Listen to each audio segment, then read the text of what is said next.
भाई जो गुरु वचन पे डट गे, कट गे फंद 84 के, कट गे फंद 84 के, रकट गे।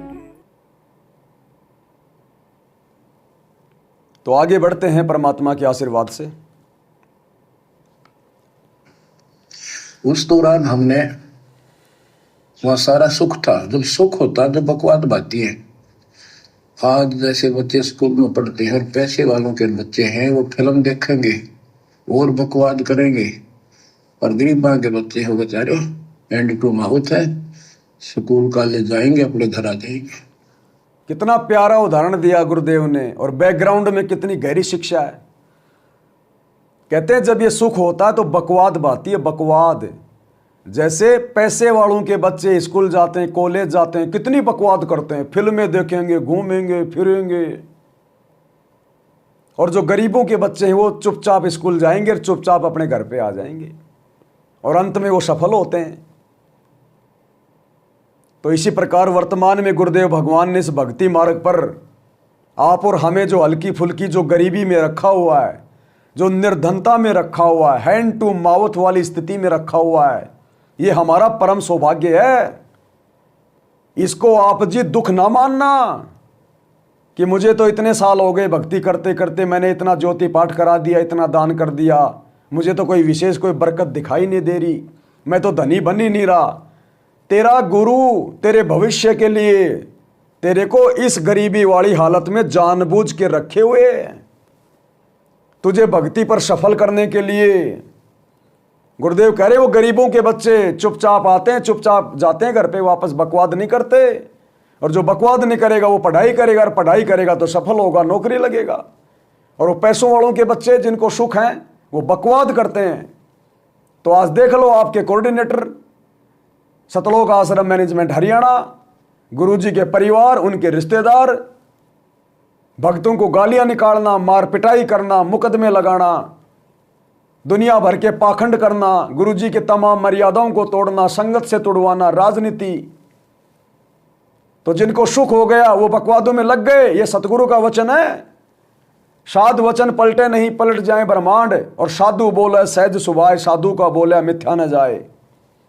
तो गुरुदेव ने जो वचन निकाल दिए अपने मुख कमल से, क्योंकि ये परमात्मा है और वचन कभी खंड नहीं होता, कि जो पैसे वाले हैं जरा सा सुख होते ही तुरंत बकवाद करेंगे। तो गुरु का परिवार पूरी तरह से बकवादों में डूबा हुआ है। अब यदि आपने उनकी कुसंगति करके बकवादी बनना है तो बेशक उनकी कुसंगति करो।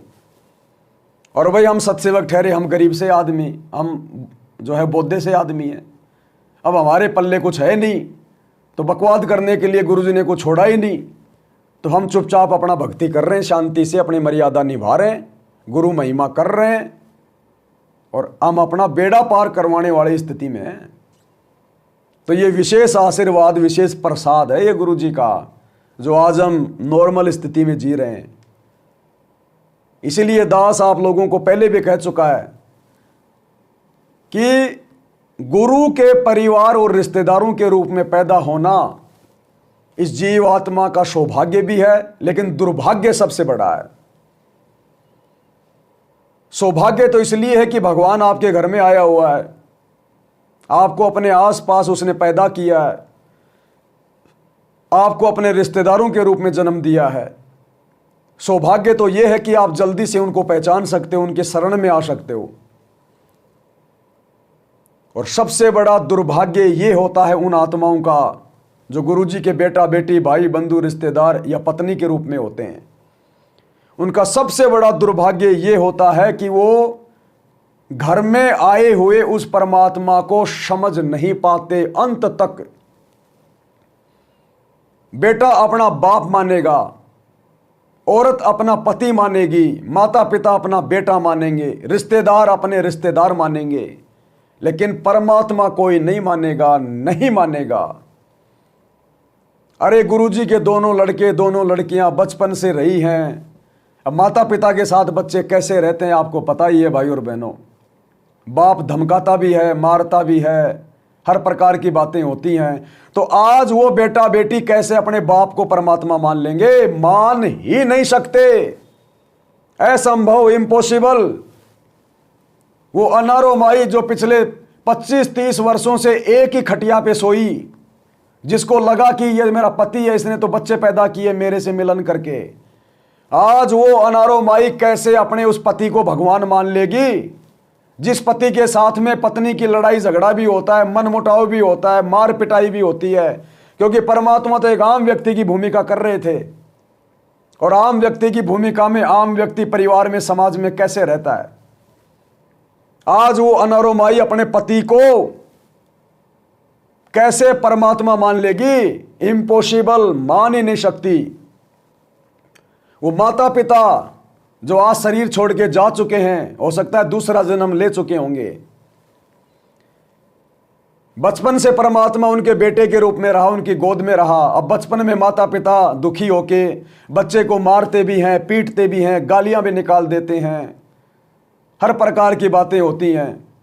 आज वो माता पिता कैसे अपने बेटे को अपना बाप मान लेंगे, अपना भगवान मान लेंगे? देखा देखी में चाहे जो मर्जी कहो, हमारे गुरुजी परमात्मा फलाना दिखना, हृदय से नहीं मान सकते। ये भक्ति में हृदय की बात चलती है, आत्मा की बात चलती है। आज वो भाई महेंद्र, अरे दो भाई जो 50-60 साल तक साथ में रहे, शादियां हुई एक ही घर में, दोनों की औरतें, आपस में औरतों का झगड़ा, औरतों को लेके भाइयों में मनमुटाव, 100 बातें होती हैं तरह तरह की। आज वो भाई कैसे अपने भाई को भगवान मान लेगा? इम्पॉसिबल, मान ही नहीं सकता। हाँ, मान बढ़ाई के लिए, पैसों के लिए, धन के लिए भलाई चाहे परमात्मा परमात्मा कहे। अब ऐसे तो दुनिया इन पत्थरों को भी भगवान कह रही है, ऐसे तो दुनिया मंदिर में जाके मूर्तियों को भी परमात्मा कह रही है, भगवान कह रही है, रोती है उनके आगे जाके, डिमांड करती है। तो औपचारिकता में भले वो अपने भाई को भगवान कहे, लेकिन आत्मा से वो स्वीकार नहीं कर सकता। तो इस प्रकार सतगुरु के परिवार में, रिश्तेदारों में जन्म लेना जीव का सौभाग्य होता है, लेकिन सौभाग्य तो होता है 5%, बड़ी मुश्किल से, और दुर्भाग्य होता है 95%, क्योंकि वो उसको परमात्मा नहीं मान सकते। किसने माना बता दो?